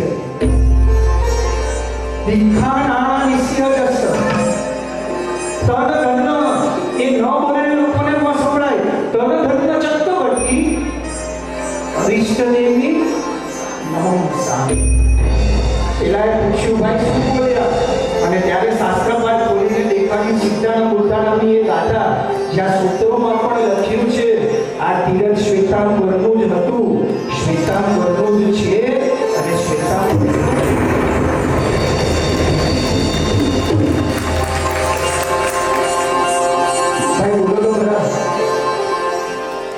શ્વેતાંબરનું રહેશે. તમારા 50% તો જાત્રા કરવાના છે અત્યાર સુધી. આપણો અવરો જવરો ન હતો, આપણો અવરો જવરો નહોતો ને એટલે દત્તાત્રેય થોડું ડાયમું થોડી દીધી. છતાં 56 જીના લઈએ 4 દેવી બીજાને આપી દેવી પડી. રહેશે આપણું લાગે છે. હમણાં અહીંયાથી સુવા જશું અને પેલા સ્વપ્નમાં થાર સારો આવી દેવલોકમાંથી આપણને જગાડીને એમ કહે, ભાઈ કોકે 72 દ્રમ આપી, કોકે 56 ઘડી આપ્યું, મેં મારા 5 દીકરાઓની આહુતિ આપી, તે આ તીરથ માટે શું આપ્યું? આનો જવાબ આપણા પાસે હોવો જોઈએ. આપણે આ તીરથને શું આપ્યું? બોલવાનો જ્યાં દીક્ષા થઈ છે ત્યાં, જ્યાં કેવળ જ્ઞાન થયું છે ત્યાં. મારા દાદાની ટૂંક એ ભક્તિનું સ્થાન છે, ત્યાં કેવળ જ્ઞાન અને દીક્ષા એટલે સત્સંગ એ આધ્યાત્મના ઉદ્ધારનું સ્થાન છે. દાદાની ટૂંકથી 400 પગથિયા ચડવાના અને 1200 પગથિયા ઉતરીએ ને એટલે સંસાવન આવે છે. ગિરનારની યાત્રા સંસાવન કરો ને, સંસાવન સ્પર્શ્યો નહીં એનો એડે ગયો. 5 ચૈત્યવંદનમાં પેલું તળેટીએ, બીજું મારા દાદાની ટૂંકે, બાકીના 3 ચૈત્યવંદનમાંથી 2 સંસાવનમાં આવે જ્યાં દાદાએ દીક્ષા લીધી, જ્યાં કેવળ જ્ઞાન લીધું. 5મું વિધાન પ્રમાણે જ્યાંથી દાદા મોક્ષે ત્યાંથી દત્તાત્રેય છે, પણ ત્યાં જઈ શકાતું નથી ને એટલે સમગ્ર શરણને ત્યાં એવી જગ્યા છે જ્યાંથી દત્તાત્રેય દેખાય છે એટલે ત્યાં બેસીને લોકો 5મું ચૈત્યવંદન કરતા. જેમ શત્રુંજયમાં 5 વિધાન એમ અહીંયા પણ 5 છે. આ વિધાન છે. જે મહાત્માએ તમને મને આજે પ્રવચન આપ્યું તપોવન ચંદ્રમાં, એના જીવનની પણ વાતો બહુ જ અનેરી છે. એ હિમાંશુ સુરીશ્વરજી મહારાજાની સેવા કરતા હતા. એ સેવા કરતા એ અભિગ્રહ એમને લીધો અને અભિગ્રહ જે એમને લીધો ને એ આજે 10,000 ઉપર આંબેલ ચાલુ છે. દીક્ષા લીધા પછી 6 જ મહિના એકાશના કર્યા. 33 વર્ષના પર્યાયમાં છેલ્લા 32 વર્ષથી આમને આંબેલ ચાલુ છે અને એમને અભિગ્રહ છે આ જીવન આંદોલન. એમાં પણ ફરસાણ નહીં વાપરવાનું, કોઈ પણ સૂકા નાસ્તા નહીં, આંબેલ ખાતાની ગોચરી પણ નહીં. પટેલવાસ, રબારીવાસ, ભરવાડવાસ, ડોલીવાસમાં જવાનું, જે મળે લઈને આવવાનું અને આંબેલ કરવાનું. ગિરનારમાં હોત દાદાની યાત્રા રોજ ફરજિયાત કરવાની. જાત્રા કરીને ઉપર પચકાણ લેવાનું, પછી નીચે આવી અને જે ગોચરી મળે ને એ ગોચરી વાપરવાની. વર્ષી તકનું પારણું 1 થી 2 વર્ષે થાય, માસક સમાનના પારણા થઈ જાય, બીજા બધા તકના પારણા થાય. આ જીવન આંબે આ ભવમાં પારણું થશે ને, આવતો ભવ જો દેવલોકમાં હશે તો ત્યાં પણ પારણું નહીં થાય. કયા ભવે પારણું કરશે એ ખાલી વિચારજો. આજે એમને એમનો સમય કાઢી 5 પણ 5:15 પણ આવી અને આપણને માર્ગદર્શન અને પ્રવચન આપ્યું. આ હિમબંધ સુરીશ્વરજી મહારાજ એનો ખરેખર ઉપકાર છે. એ જો ન હોત ને તો ગિરનાર આપણા સુધી પહોંચ્યું જ ન હોય, આપણે મળ્યું જ ન હોય. ક્યારેક સમયે છે ને આ તપ સમ્રાટ ધર્મરક્ષિત મહારાજ સાહેબ ને હિમાંશુ સુરેશ્વરજી મહારાજ સાહેબ એની વાતો આપણે લઈશું. છેલ્લે કન્ક્લુડ કરું છું, તમે યાત્રાએ જાઓ ને, ઉપર પેઢી છે, એ પેઢીનું નામ શું છે ભાઈ? 6 મહિના પહેલા જેને ગણી એને પૂછો કઈ પેઢી છે ઉપર, શું નામ છે? હાજી બોલો તો ખરા. કલ્યાણજી આનંદજી બોલા મ્યુઝિશિયન છે, આનંદજી કલ્યાણજી નામ છે. આ પેઢીનું નામ છે દેવચંદ લક્ષ્મીચંદની પેઢી, હસ્તે આનંદજી કલ્યાણજીની પેઢી. દેવચંદ લક્ષ્મીચંદ નામ એટલે પડ્યું, દેવચંદ નામના શેઠ 70 વર્ષ પહેલા યાત્રા કરવા આવ્યા હતા. ત્યારે જીર્ણોદ્ધાર ચાલુ હતો. 11 વર્ષમાં ખાલી 40% પત્યું હતું. પેઢીમાં પૂછ્યું એટલે ખબર પડી. એ લોકોએ જવાબ આપ્યો, આટલી ઊંચાઈએ કોઈ રહેતું નથી, કોઈ ધ્યાન આપતું નથી, ગુમાસ્તા આવે એના સમયે કામ કરીને વયા જાય છે. તો પછી કરવાનું હતું કે જો કોઈ ધ્યાન રાખે તો થઈ જાય. એટલે એને સંકલ્પ કર્યો, હવે જીર્ણોદ્ધાર પૂરો ન થાય ત્યાં સુધી ઘરે નહીં જવાનું. અને પોતે ઉપર રહી 6 વર્ષ થયા અને બાકીનું 60% કામ પૂરું કરાવી દીધું. 4 વર્ષ જોઈ શકતા હતા, પછીના 2 વર્ષ આંખેથી જોવાનું રહ્યું હતું. 90% આઈસાઇટ પૂરી થઈ ગઈ હતી. છતાં પણ હાથ અડાડીને સ્પર્શીને પણ આખું કામ કરાવતા. એને ચોખ્ખું કીધેલું, કામ પતે પછી તેડવા આવજો. એના દીકરાઓ, પેઢીના ટ્રસ્ટીગણો એ બધા એને તેડવા માટે કે હવે આખું કામ પૂરું થયું છે. એનું બહુમાન કર્યું, એને બહુમાન સ્વીકાર્યું નહીં. એને નવાજવાનો પ્રયત્ન કર્યો, એને કાંઈ જ લીધું નહીં. એને ખાલી 2 હાથ જોડીને એ સભામાં ત્યારે જે શબ્દ લીધેલા, આજે પણ પેઢીએ લખેલા છે શબ્દ, અને શબ્દ અહીંયાથી બધા લઈને જવાના છે. દેવચંદ શેઠે ત્યારે એમના માટે ભેગી થયેલી સભાને ખાલી એટલું જ કીધેલું 2 હાથ જોડીને, જે તીરથનું નવનિર્માણ મેં અહીંયા રહીને બંધ આંખે કરાવ્યું, જે તીરથનું નવનિર્માણ મેં અહીંયા રહીને બંધ આંખે કરાવ્યું, એ તીરથની યાત્રા કરવા માટે તમે એકવાર પરિવાર સાથે ખુલ્લી આંખે મારા દાદાના દર્શન કરવા આવજો. આપેલો સમય એળે ન જાય એટલે પેઢીએ નક્કી કર્યું, આપને જે કર્યું ને એ આપણું કામ હતું પણ એને કર્યું. અને લોકો ભૂલે ને એટલે 78 તીરથમાંથી આ એકમાત્ર તીર્થ એવું છે પેઢીનું, જેમાં ઉપર એનું નામ છે પછી નીચે પેઢીનું નામ છે. પેઢીએ નક્કી કર્યું આજથી આનું સ્થાન શિરોમાન્ય રહેશે, એટલે ઉપર બોર્ડ માર્યું શેઠ દેવચંદ લક્ષ્મીચંદની પેઢી, અને પછી નીચે પોતાનું નામ લખ્યું હસ્તે આનંદજી કલ્યાણજીની પેઢી. હવે આનંદજી અને કલ્યાણજી આ નામના કોઈ વ્યક્તિ નહોતા, તો પછી આ નામ ક્યાંથી આવ્યું તે કરી દઈએ. આજે આટલું જ.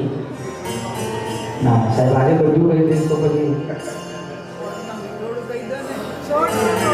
રાજનગર અમદાવાદમાં શાંતિલાલભાઈ ઝવેરી નામના વ્યક્તિ હતા. નાના નાના રજવાડાઓને જ્યારે અંગ્રેજ સલ્તનતે કીધું કે સુરક્ષા માટે અમારી સાથે કાગળિયા સાઈન કરો, કરાર કરો, તમારા પર કોઈ ચડાઈ હશે તો અમે તમને સુરક્ષા આપશું. એ વખતે એમને નક્કી કર્યું કે કદાચ રજવાડાઓ લૂંટાઈ જાય કે અંગ્રેજો પોતાના નામે લઈ જાય તો આમાં જેટલા તીર્થો છે એ તો અમારા પૂર્વજોએ બનાવેલા છે, એ વયા ન જવા જોઈએ. એટલે પોતાને જેટલા તીર્થોની જાણકારી હતી એ વ્યક્તિગત એટલી જગ્યાએ ગયા. એ રાજાઓથી એ નાના મોટા 78 આપણા પ્રાચીન તીર્થો બાપ દાદા વડલાઓએ જે બનાવેલા એ આખા ભારતભરમાંથી એમને જેટલી ખબર હતી ને એ બધા તીર્થો લખાવીને એ લઈને આવ્યા કે કાંઈ પણ થાય રજવાડા આપી દો ને પણ આ મિલકત અમારી, આના પર કોઈનો અધિકાર નહીં, આ જૈન શાસનની છે એવું કરીને લખીને લઈ આવ્યા. હવે એનો વહીવટ કરવાનો વારો આવ્યો. ત્યારે પેઢી શબ્દ વપરાયો એટલે એને પેઢી કહ્યું. હવે પેઢીને નામ શું આપવું એ પ્રશ્ન ઊભો છે. અને ત્યારે મનમાં વિચાર આવ્યો. એ વખતે તીર્થયાત્રા છે ને એ પરિવાર માટે એક આનંદનો વિષય હતો. જે યાત્રા કરવા જાય ને પરિવારમાં આનંદ હોય કે આપણે તીર્થયાત્રાએ જઈએ. બહુ યાદ નથી પણ નાનો હતો ત્યારે એટલું ખબર, કોઈ સમેત શિખર યાત્રા કરવા જાય ને ત્યારે મમ્મી પપ્પા ખુલ્લા ટર્મિનસે લઈ જતા, ત્યાંથી એની ટ્રેન ઉપડતી, એને સા ઉડાડે, માળા શ્રીફળ બહુમાન કરે, એક આનંદ કે ભાઈ તમે કલ્યાણ ભૂમિની યાત્રાએ જાઓ છો. એટલે શાંતિલાલભાઈએ નક્કી કર્યું કે તીર્થયાત્રા એ પરિવાર માટે આનંદનો વિષય છે. આનંદથી તીર્થની યાત્રાએ આવો અને પ્રભુની ભક્તિ કરી આત્મનું કલ્યાણ સાધીને જાઓ. આનંદથી આવો, આત્મકલ્યાણ કરીને જાઓ, એટલે નામ આપ્યું આનંદજી કલ્યાણ.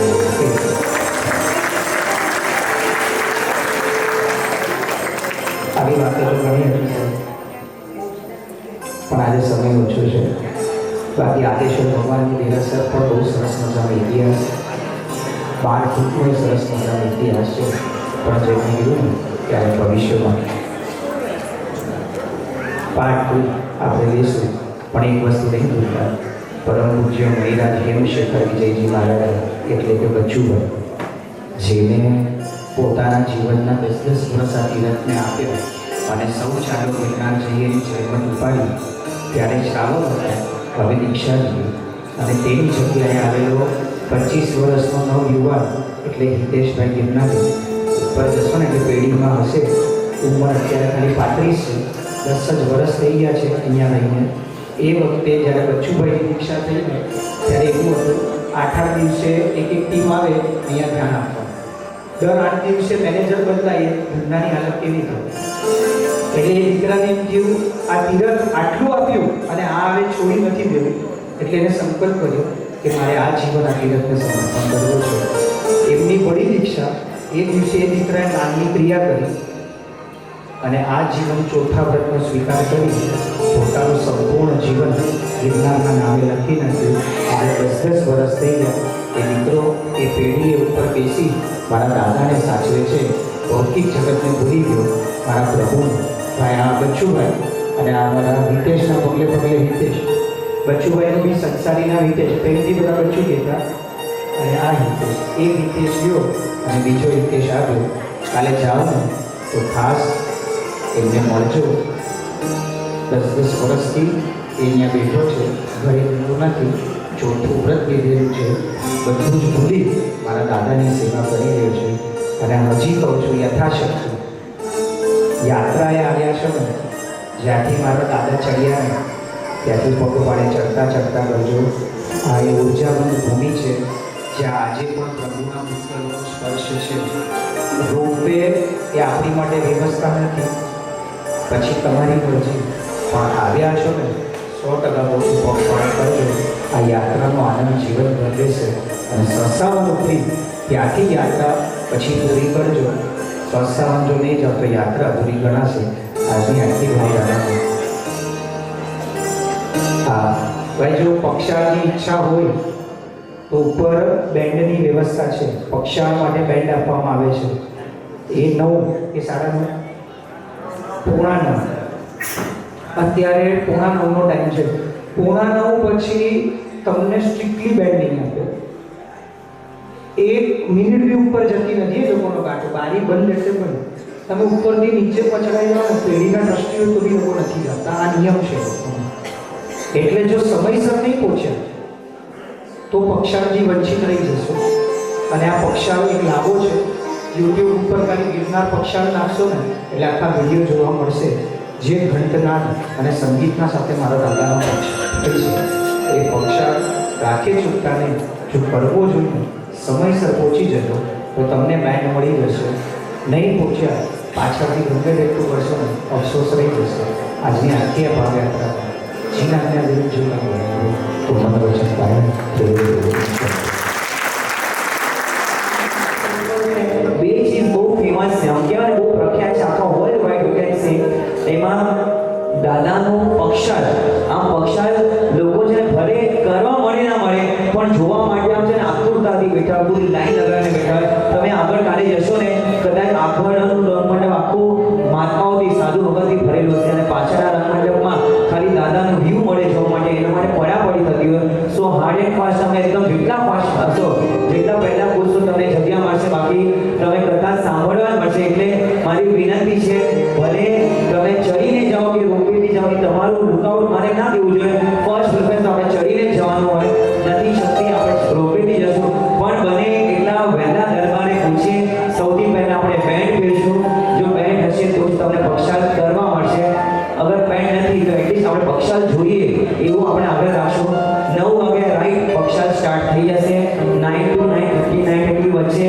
લાભાર્થી હોય ચડાવો જે લે એવો 11 ટોકન મળતા હોય છે. કદાચ આપણે પણ મન થાય તો એવું લાભ અહીંયા મળી શકે એમ છે. 11 પાસ તમને મળશે અને એ 11 જણે દાદાનો ઉપર મસ્તથી પક્ષાર કરવા મળશે અને બાકી બધાને બહુ મજા આવશે. એવું જોવાની ક્ષણો હોય છે. શ્યામવર્ણી પ્રતિમા અને એના ઉપર સફેદ દૂધ જ્યારે વહેતું હોય અને ડફલી વાગે ઘંટના થાય શંખના થાય એવો દિવ્ય વાતાવરણ હોય અને દિવ્ય વાતાવરણ લાગે અને આપણે દેવ લોકમાં પહોંચી ગયા હોય. તમે એકવાર છે ને આંખ બંધ કરશો તમે લાગશે કે યાર હું એકદમ કોઈ અલગ એટમોસમાં છું. આવો લાભ કદાચ ભાગ્ય હોય ત્યારે જોવા મળે સાંભળવા મળે. એટલે ખાસ વિનંતી છે બહુ નવકાશીનો આગ્રહ નહીં રાખતા. ફટાફટ પતાવીને તમે જલ્દીથી જલ્દી દાદા દરબારે પહોંચી જજો. ત્યાં બેસજો, આ અભિષેક જોજો, પૂરો અડધો કલાકની સેશન પૂરો માણજો, બહુ મજા આવશે. અને પછી તમે પક્ષાની લાઈનમાં જજો. ખાલી પક્ષાની લાઈનમાં બેસવાનું એમ પડાપડી આગ્રહ નહીં રાખતા. પહેલા આખું પક્ષાના પૂરું જોઈ લેજો. બધાને પક્ષાર જેની પાસે બેન્ડ હશે ને ઈચ એન્ડ એવરી પર્સનને પક્ષાર કરવા મળશે. ભલે પછી એ 10 વાગી જાય 10 થઈ જાય પણ એ બધાના પાસે જેની પાસે પક્ષાનો બેન્ડ છે એ દરેકને વ્યક્તિઓને પક્ષાર કરવા મળે છે. આ એક પક્ષાર. અને બીજું જે ફેમસ છે ગિરનારનો એ છે ગિરનારની સંધ્યા આરતી. મંગળદીવો બહુ મજા આવે.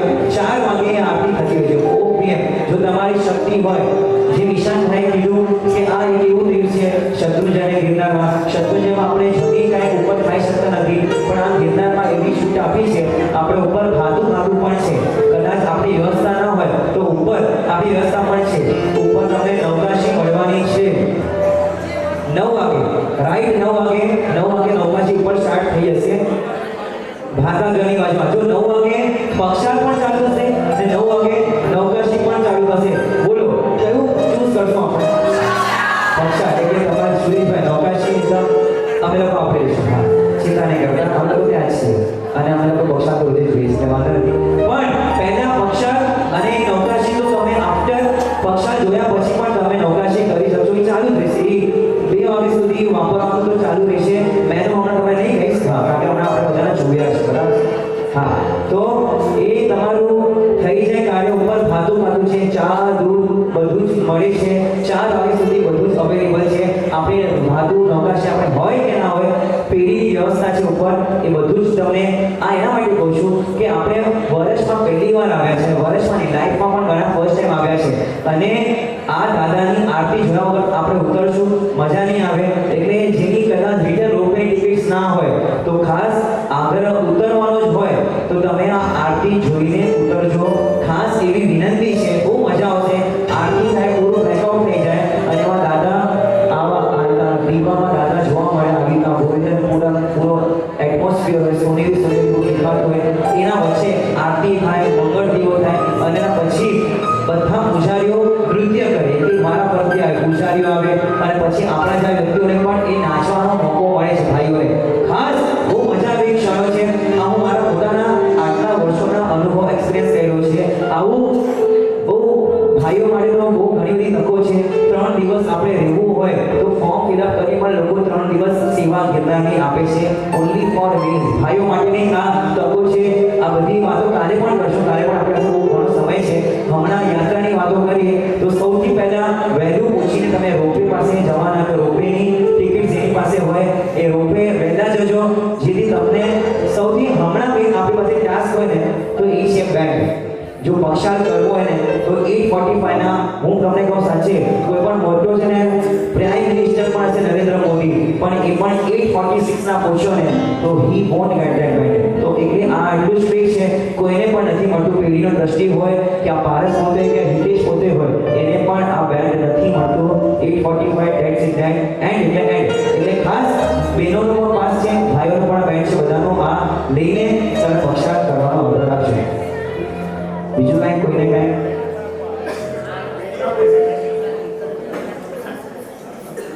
નેબર્સ બાકી છે. નેબર્સને ઘરો કિનારે એટલે એ આપણે માનીને જવાનું છે.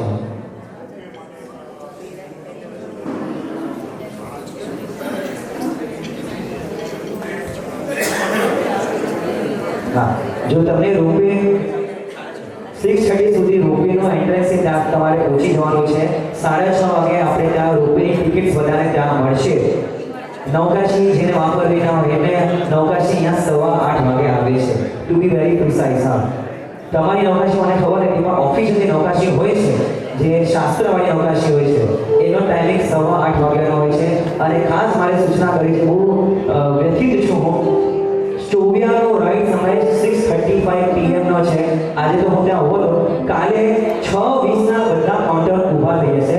જો આપણે વર્ષમાં ખબર નહીં કેટલા દિવસ સ્ટોવિયા કરતા હોય છે, પણ આવા મોટા તીર્થે આવીએ 5 મિનિટ કે 2 મિનિટ માટે પણ આપણે કેમ આવું રાત્રિ ભોજનનો પાપ આવા ગિરનાર તીર્થમાં લેવો છે?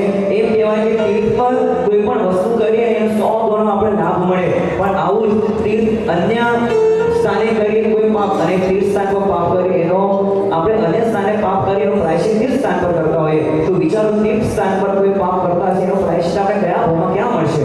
એટલે મારી એવી ખાસ નમ્ર વિનંતી બધાને છે કે 6:35 ના ચોરા થઈ જાય છે સૂર્યાસ્ત, એટલે કાલે જે પણ વોલેન્ટિયર્સ કાર્યકર્તા હોય 6:20 પ્લીઝ કાઉન્ટર તમે ડીશ ઉપાડી દીધો. કાઉન્ટર ચાય કોફીના કાઉન્ટર પણ થઈ શકે ને કરવું જ જોઈએ, એવી રીતના ખાસ મારી ભલામણ છે, વિનંતી છે. અને સવારે નવકાશી કર્યા પછી 6:30 નું કાઉન્ટર તમારું રોપેનું, ત્યાં તમને રોપેની ટિકિટ્સ મળશે, અને તમે વહેલા તે વહેલા જે તમને રોપેનું કેબિન મળે તમે એમાં તમારો ગ્રુપ વાઇઝ તમે જઈ શકશો. 8 જણનું કેબિનનું સીટિંગ હોય છે. કોઈને કોઈ ક્વેરીઝ છે હમણાં પણ હજી પણ યાત્રાની તો પૂછી શકો છો.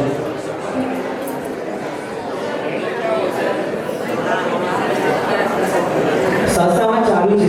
જો હા, તમને કહી દઉં, તમે 4 વાગે આરતી સ્ટાર્ટ થાય છે. 4 થી 4:30 આરતી હોય છે, અને 4:30 થી 4:45 વચ્ચે ભક્તિ હોય છે, 15 મિનિટની ભક્તિ હોય છે. ત્યાર પછી તમે નીકળવું હોય તો નીકળી શકો છો, તમે આરતી પછી પણ નીકળી શકો છો. અને સરસાવન તીર્થમાં જવું હોય તો તમે ક્યારે પણ જઈ શકો છો. 6 વાગે સુધી સરસાવન તીર્થ ખુલ્લું હોય છે, એને એટલે કોઈ વાંધો નથી. તમે ગ્રુપમાં હશો તો કોઈ વાંધો નહીં આવે. સરસાવનથી ત્યાંથી નીચે ઉતરવાનો રસ્તો પણ છે, એટલે તમે ત્યાંથી પાછું ઉતરી શકો છો. પણ જેની રિટર્ન ટિકિટ રોપવેની હોય તો ખાલી એટલું કહી દઉં, 5 વાગે ઉપર રોપવે બંધ થઈ જાય છે.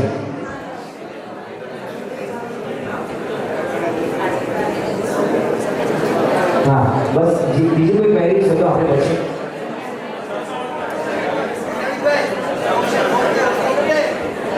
સરસાવનનો પક્ષા પણ 9 વાગે થાય છે. સરસાવન બંને જગ્યા સેમ ટાઈમિંગ છે, 9 વાગે.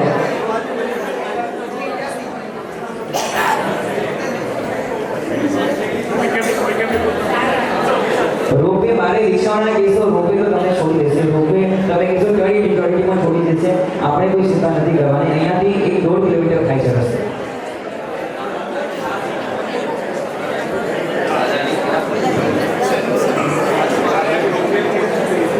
હા, તમને 1000 સ્ટેપ છે, તમને ખાલી 1000 સ્ટેપ છે દાદરા દરબારથી રોપવે સુધીના.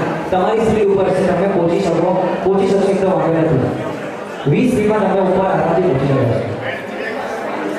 નહીં, નોર્મલ કપડામાં પેન્ટ મળી શકશે. તમે જે કપડામાં છો, કુર્તામાં હો કે તમે વોટેવર પંજાબી ડ્રેસમાં હોય તો તમે આ પેન્ટ મળી શકશે. અને ઉપર પ્લીઝ કોઈ પણ કેમ્પસના ફોટોસ પાડતા નહીં. જે ફોટોસ પાડશેના ફોન જપ્ત થઈ જાય છે, અને પછી 500 રૂપિયાનો ફાઇન છે, તમારો ડેટા પણ ડિલીટ કરવામાં આવશે. એટલે હાલથી સૂચિત કરું છું, ઉપર કોઈ ફોટો સેશન કરતા નહીં.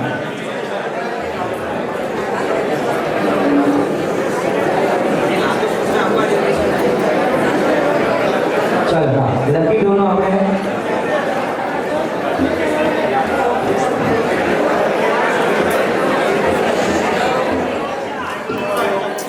હા, પપ્પાની ચારે પોતે, હા, હું પોતે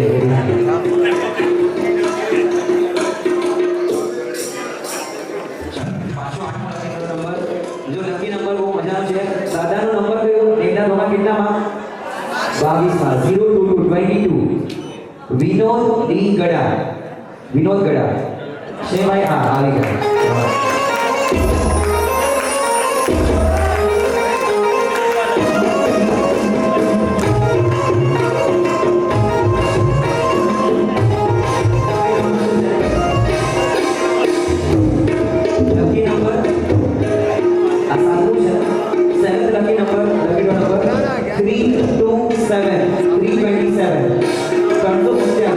નામ છે પ્રિયાંશી મુકેશ કાલા.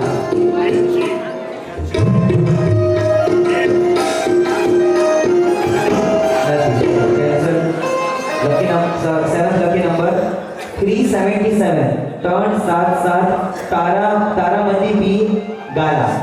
તારામતી બી હા બરાબર આવી ગયું.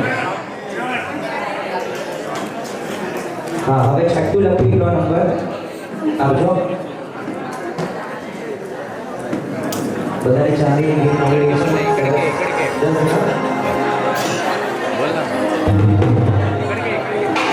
લકી નંબર ભાઈ નૌકાના અક્ષર કેટલા? 68 રાઈટ કોન્ટેક્ટ 6868 અરુણાબેન કાંતિલાલ ચરલા. શું ભાઈ અરુણાબેન છે?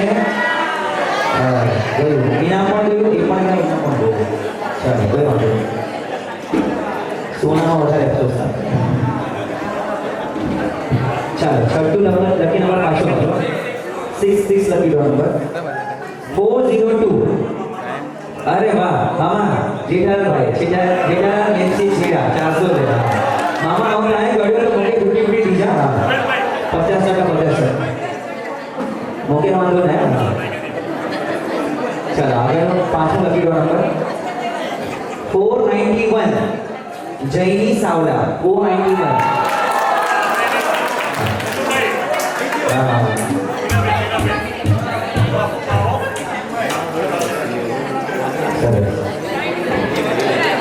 ઘરે જ આવીશ. ચોથો લખેલો નંબર 329 વીર મુકેશ ગાલા. વીર છે. ચાલો વીરભાઈ સહી કરો. પાછું લખેલો નંબર ચોથો છે 455 हाँ अच्छा नाम मीना लक्ष्मीचंद गड़ा. सेटिंग जोरदार है. क्या बात है.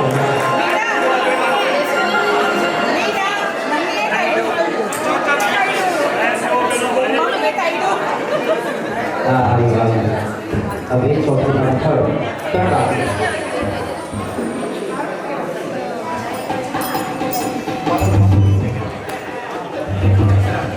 चलो लकी नंबर जो હું નામ બોલું છું બેટા સુરેશ ડેડિયા 262. હા સુરેશ ડેડિયા 262. સુરેશભાઈ બેટા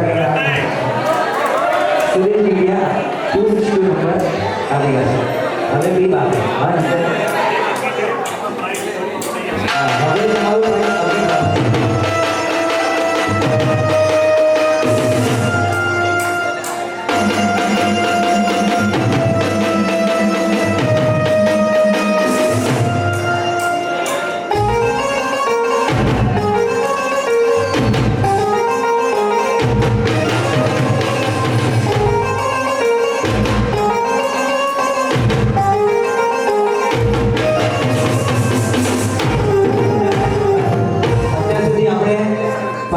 ચાંદી હતી. હવે આપણે અપગ્રેડ થઈ ગયા છે. આ સેકન્ડ પ્રાઇસ છે 10 ગ્રામ 10 ગ્રામની ચાંદીની ઘીની જઈ રહી છે. લકી નંબર નવડી આવી છે. 4 પાછળથી બોલું છું કે આગળથી બોલું? જો પાછળથી બોલીશ ને આગળ બોલીશ એક જ થવાનું છે. બહુ મસ્ત નંબર છે 414. 414 નામ છે કલ્પના કેતન ડેડિયા.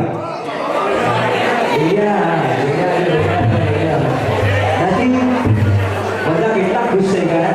ઈમાનદાર કેટલા ખુશ થયા. ચલો આવ્યો. ચલો સેકન્ડ પાછું 026 નંબર મંજુલા દિનેશ ગાલા. વાહ કેટલા ખુશ થયા પાછા. પછીનો બાર જાત્રામાં ખુશ થઈ ગયા. પાછું લકી નંબર એવું જ આવ્યું છે. કયો નંબર તેની પહેલાનું 26 હતું ને. 26 ના આગળ 0 લગાડ્યો 260. તુષાર જેઠાલાલ છેડા.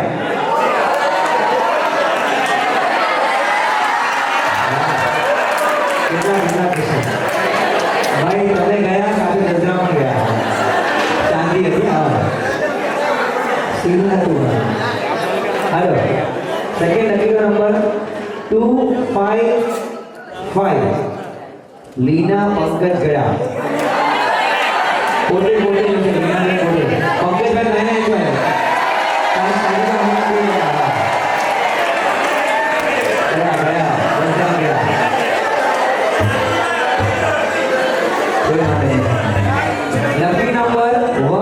128 અતુલભાઈ હિરસીભાઈ છેડા 128 છે કોને આવે છે અતુલભાઈ બહુ નસીબવાળા છો હા 36 જરા નંબર બાકી છે ચલો પહેલો ઇનામ બમ્પર ઇનામ છે 20 ગ્રામની ઘીની છે ચાંદીની ઘી છે 20 ગ્રામ એટલે કમ્પ્લીટ થઈ ગયા છે ડબલ હા લકી નંબર 2 ભાઈ એની ગેસીસ ચલો આગળ 3 ડિજિટનો નંબર છે પહેલો નંબર 2 લાસ્ટ નંબર 6 હવે વચ્ચે ડિજિટ આપણે લગાડીએ 1 2 3 4 5 2 5 6 પંકજ ગડા પંકજ રામજી ગડા જો તમે 10 ગ્રામ છોડી તો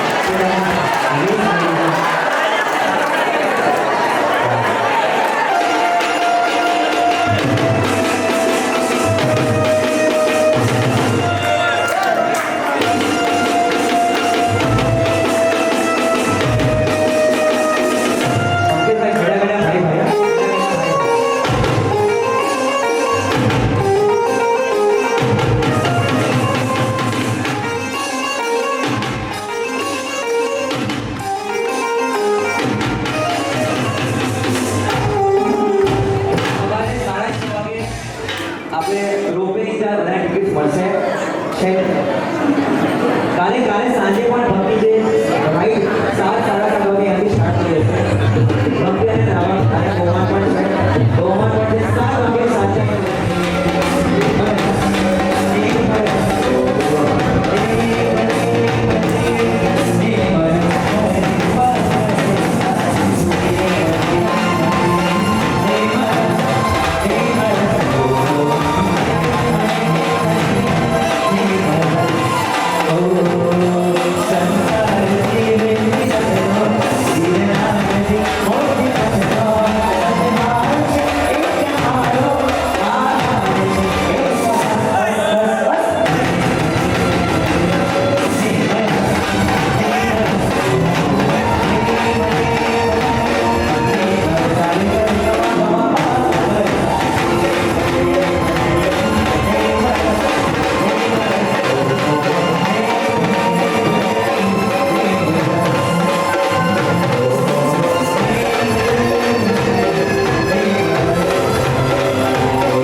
આ તો હજી ઝાંખી છે આખું કાર્ય ભક્તિ પૂરી બાકી છે સૌને વિનંતી 7 વાગે 7 PM શામ કાર્ય ભક્તિની શરૂઆત અને બહુમાનનો કાર્યક્રમ શરૂઆત થઈ જશે ધન્યવાદ